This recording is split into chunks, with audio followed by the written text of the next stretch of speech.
اعوذ باللہ من الشیطان الرجیم بسم اللہ الرحمن الرحیم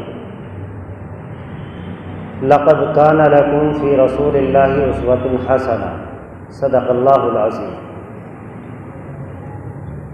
میرے محترم بھائیوں، گزشتہ ہفتے بھی سورۃ الاحزاب کی ایک آیت آپ حضرات کے سامنے تلاوت کی تھی اور اس کے ضمن میں جو باتیں تھی آپ حضرات کو بتلائی۔ گزشتہ ہفتے اس آیت کی تلاوت کی گئی تھی، لقد کان لکم فی رسول اللہ اسوۃ حسنۃ لمن کان یرجو اللہ والیوم الآخر وذکر اللہ کثیرا۔ اللہ فرما رہے ہیں کہ میرا نبی تم سب کے لیے نمونہ ہے، مگر ان لوگوں کے لیے جو قیامت کے دن پر ایمان رکھتے ہوں، اللہ سے ملاقات کی امید رکھتے ہوں اور اللہ کو بہت زیادہ یاد کرتے ہیں۔ اللہ کے رسول ان لوگوں کے لیے نمونہ ہے۔ یہ ربیع الاول کا مہینہ چل رہا ہے۔ گزشتہ ہفتے یہاں بات ختم ہوئی تھی کہ اللہ کے رسول کی تعلیمات اور اللہ کے رسول کی بعثت کا مقصد جو آج کچھ لوگوں نے سمجھ لیا ہے وہ نہیں۔ آج کچھ لوگ خوشیاں مناتے ہیں چھوٹوں والے، ہمیں کام کرنے ہیں بڑوں والے، یعنی اللہ کے رسول کے آنے کا کیا مقصد ہے یہ ہمیں سمجھنا ہے۔ دنیا کے اندر جتنے بھی مذاہب ہیں، جتنے بھی ادیان ہیں، جتنے بھی نبی آئے، کسی کی ایسی تاریخ آج تک مرتب نہیں ہو سکی اور کسی بھی ایسے مذہب کو، کسی بھی مذہب کو مستنبط نہیں کیا جا سکا جیسے جناب محمد الرسول اللہ صلی اللہ علیہ وسلم کی زندگی کو رقم ترازوں نے اور لکھنے والوں نے اللہ کے رسول کی زندگی کو قلم بند کیا ہے۔ اس مہینے میں کچھ لوگ اللہ کے رسول کی تعلیمات کو فراموش کر کے جلسے جلوس کرتے ہیں اور ایسی خرافاتیں کرتے ہیں جن کا دین اور شریعت سے کوئی لینا دینا نہیں۔ ہمیں اللہ کے رسول کے آنے کا مقصد پہچاننا ہے اور اسی مقصد کو مد نظر رکھتے ہوئے صحابہ کرام کی زندگی ہمارے لیے نمونہ ہے، اللہ کے رسول کی زندگی ہمارے لیے نمونہ ہے۔ اس زندگی کو پڑھیں گے، لکھیں گے، عمل میں زندگی میں لائیں گے تو انشاءاللہ ہماری بھی زندگی اسی نہج پر چلنی شروع ہو جائے گی جس طرح صحابہ کرام رضی اللہ تعالی عنہم اجمعین نے اپنی زندگی گزاری۔ حضرت مقداد رضی اللہ تعالی عنہ فرماتے ہیں کہ اللہ کے رسول کی زندگی کے چند واقعات بیان فرماتے ہیں۔ ان میں سے ایک واقعہ حضرت مقداد رضی اللہ تعالی عنہ بیان فرماتے ہیں کہ اللہ کے رسول جب رات کے وقت کسی کے یہاں جاتے تو ایسے انداز میں سلام کرتے کہ جاگنے والے سن لیتے اور سونے والے بیدار نہ ہوتے۔ یہ تعلیم اللہ کے رسول کی اس تعلیم سے یہ اندازہ ملا اور یہ حقیقت سامنے آئی کہ اللہ کے رسول نے ہر میدان میں میانہ روی کو اور درمیانی راستے کو اختیار فرمایا۔ ایک صحابی فرماتے ہیں کہ اللہ کے رسول صلی اللہ علیہ وسلم، حضرت سعید خدری غالب اللہ بھی ہیں اس کے، وہ فرماتے ہیں کہ اللہ کے رسول صلی اللہ علیہ وسلم کے ساتھ ہم ایک پہاڑی پر چڑھ رہے تھے۔ ہم نے زور زور سے اب اوپر کی طرف، جیسے حکم ہے جب بلندی کی طرف چڑھو تو اللہ اکبر کہو، ہم زور زور سے اللہ اکبر کہہ رہے ہیں تو اللہ کے رسول صلی اللہ علیہ وسلم نے فرمایا تم اللہ کی تسبیح بیان فرما رہے ہو اور اللہ وہ ہے جو دلوں کی باتوں سے بھی واقف ہے۔ تم کسی بہرے کو اپنی تسبیح نہیں سنا رہے ہو، کسی بہرے کے سامنے ذکر نہیں کر رہے ہو، اللہ سننے والا ہے، وہ دلوں کے حال سے واقف ہے، وہ چیونٹیوں کی آواز تک کو سنتا ہے۔ اس لیے اپنی باتوں میں میانہ روی اختیار کرو، درمیانی آواز میں اللہ کا ذکر کرو۔ اسی وجہ سے مساجدوں کے اندر زور زور سے تلاوت کرنے کو منع کیا گیا۔ ایک مرتبہ اللہ کے رسول صلی اللہ علیہ وسلم مسجد میں اعتکاف فرما رہے تھے۔ صحابہ کرام نے قرآن پاک کی تلاوت ایک دوسرے سے بڑھ کر اونچی اونچی آواز میں کر رہے۔ اللہ کے رسول صلی اللہ علیہ وسلم نے پردہ ہٹایا اور پردہ ہٹا کر فرمایا تم اللہ سے سرگوشی کر رہے ہو، تم اللہ سے باتیں کر رہے ہو، اتنی بلند آواز میں نہیں کرنی چاہیے تمہیں تلاوت، لہذا تم دوسروں کی ایذا کا اور دوسروں کی تکلیف کا سبب نہ بنو۔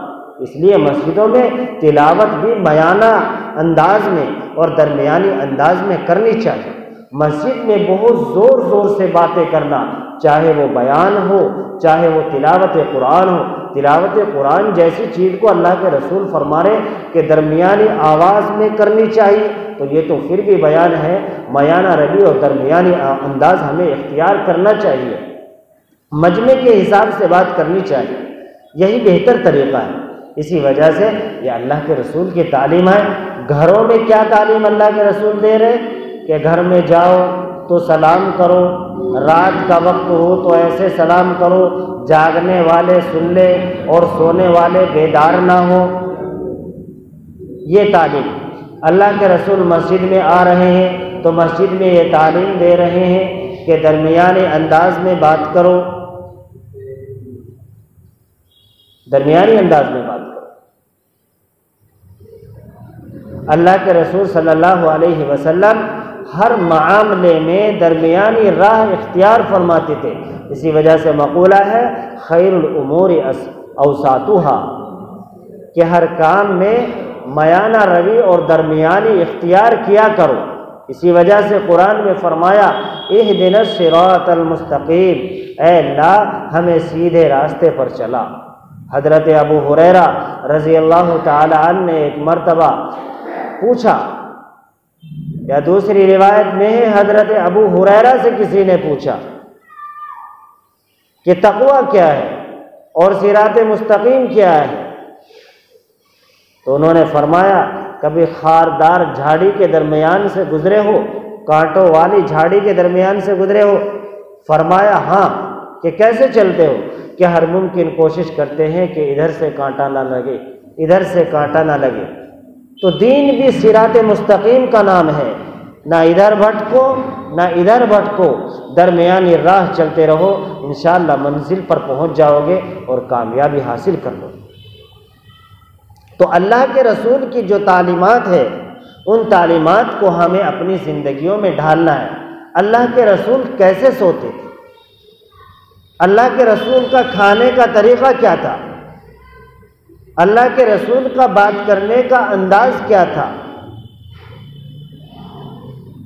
آپ لوگوں کو سمجھاتے کیسے تھے؟ آپ کے اخلاق کیسے تھے؟ اس کا سب سے پہلے طریقہ یہ ہے، اور اس سے پہلے ایک بات، ربیع الاول کے مہینے میں جہاں لوگ اتنے جلسے جلوس اور چراغا وغیرہ کرتے ہیں، دنیا بھر کی چیزیں کرتے ہیں، یہ سب فضول خرچی ہے۔ اور اللہ نے فرمایا ان المبذرین کانوا اخوان الشیاطین، فضول خرچی کرنے والے تو شیطان کے بھائی ہیں، یہ سب فضول خرچی ہے۔ تو اللہ کے رسول کی تعلیمات کو جب ہمیں جلسے جلوس سے باقاعدہ منع کیا جا رہا، اور خاص طور سے اس مہینے میں چونکہ ایک رسم اور بدعت بن کر رہ گئی، چراغا کرنے سے منع کیا گیا، پھر اللہ کے رسول کی تعلیمات کو ہم زندہ کیسے کریں؟ تو اس کا سب سے بہتر طریقہ یہ ہے کہ اپنے گھروں کے اندر سیرت مصطفیٰ صلی اللہ علیہ وسلم کے نام سے ایک کتاب ہے 3 جلدوں میں، حضرت مولانا یوسف صاحب لدھیانوی کی بڑی معتبر کتاب ہے سیرت کے حوالے سے، اس کتاب کا مطالعہ کریں اپنے گھروں میں، کوئی وقت نکال لیں، سب گھر والوں کو بٹھلائیں اور بٹھا کر سب کے سامنے چند منٹ کے لیے ایک معمول بنا لیں، خاص طور سے ربیع الاول کے مہینے میں اور سال کے تمام دنوں کے اندر ایک معمول اور ایک وقت طے کر لیں کہ اس وقت ہمیں سیرت کا مطالعہ کرنا ہے اور سیرت کی تعلیم کرنی ہے۔ یہ سب سے بہتر طریقہ۔ دوسرا طریقہ، جو ماحول ہے اس ماحول سے متعلق ہمیں اپنے اور اپنے بچوں کے اور اپنے محلے والوں کے کہ جو حالات ہیں دینی اعتبار سے جو حالات بدلے ہوئے ہیں ان کے متعلق تعلیمات کو سے انہیں روشناس کرائے۔ اس کا طریقہ کیا ہے؟ مسجد میں لوگ جمع ہوتے ہیں نماز کے وقت، ان میں اللہ کے رسول کی تعلیمات کو بیان کیا جائے کہ اللہ کے رسول کو ایسا لباس پسند تھا، اللہ کے رسول ایسے بال رکھتے تھے، اللہ کے رسول کو یہ پسند تھا، داڑھی رکھنا پسند تھا، ٹخنوں سے اوپر پیجامہ رکھتے تھے۔ ان تعلیمات کو ہم اپنی مسجد کے مقتدیوں کو سمجھائیں۔ جب اس طریقے سے گھروں میں بھی تعلیم ہوگی سیرت کے تعلق سے، مسجد میں بھی تعلیم ہوگی سیرت کے تعلق سے، لوگوں کے احوال کے تعلق سے کہ آج کل ماحول کیسا چل رہا ہے اس کے حساب سے باتیں ہوں گی، تو انشاءاللہ اللہ کی ذات سے امید ہے کہ انشاءاللہ تبدیلیاں آئیں گی۔ شرط یہ ہے کہ ہم محنت کریں۔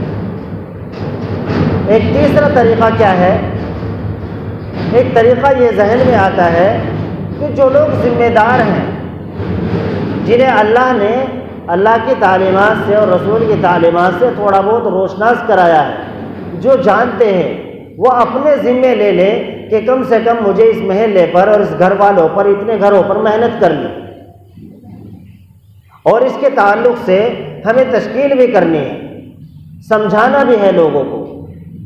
جب یہ طریقے اختیار کیے جائیں گے تو انشاءاللہ اللہ کے رسول کی تعلیمات زندہ ہوگی، شریعت کی روشنی میں ہماری زندگی گزرے گی، اللہ کے رسول کے بتائے ہوئے طریقے کے مطابق ہم چلیں گے، ہماری نمازیں بھی درست ہوں گی، ہماری تجارتیں بھی درست ہوں گی، ہمارے معاملات بھی درست ہوں گے، اور ہمارے اخلاق بھی انشاءاللہ درست ہوں گے، کیونکہ اللہ کے رسول کی تعلیمات یہی ہیں۔ لقد كان لكم في رسول الله اسوة حسنة لمن كان يرجو الله واليوم الآخر وذكر الله كثيرا۔ پھر اللہ کے رسول جب ہم یہ کام کریں گے اللہ کو یاد کریں گے، اللہ کو قیامت کے دن پر ملاقات کی امید رکھیں گے، آخرت کے دن پر ایمان رکھیں گے، اور دنیا میں حتی الامکان اللہ کے رسول کے بتائے ہوئے طریقے کے مطابق ہم زندگی گزاریں۔ اس کے مطابق اگر چلیں گے تو انشاءاللہ کامیابی ہمارے قدم چومیں گے۔ اور اس کے ساتھ ساتھ یہ تو ہوئی امر بالمعروف، اور نہی عن المنکر کو بھی سامنے رکھ کر ہمیں کام کرنا۔ مثال کے طور پہ راستے پر کوئی چیز پڑی ہوئی ہے تکلیف دینے والی، اسے ہٹا دو۔ اماطۃ الاذی عن الطریق صدقۃ، راستے سے تکلیف دہ چیز کا ہٹا دینا صدقہ ہے۔ اللہ کے رسول نے منع فرمایا کہ راستوں میں اپنی نالیاں نہ نکالو، اس سے بچنا ہے، کپڑے گندے ہوتے ہیں۔ راستے میں کسی ایسی جگہ ٹھیلی نہ لگاؤ، رک کر نہ کھڑے ہو جاؤ جہاں سے آنے جانے والوں کا راستہ بند ہو جائے، اس سے اللہ کے رسول نے منع فرمایا۔ تو منکرات کو بھی سامنے رکھنا ہے اور معروفات کو بھی ہمیں عمل کرانے کے لیے لوگوں کو تنبیہ کرنی ہے اور بتانی ہے۔ جب اس کے مطابق انشاءاللہ عمل کریں گے تو انشاءاللہ ہمیں دنیا میں بھی کامیابی اور آخرت میں بھی کامیابی۔ اللہ مجھے بھی اور آپ سب کو بھی ان کہی ہوئی باتوں پر عمل کی توفیق نصیب فرمائے۔ وآخر دعوانا الحمدللہ۔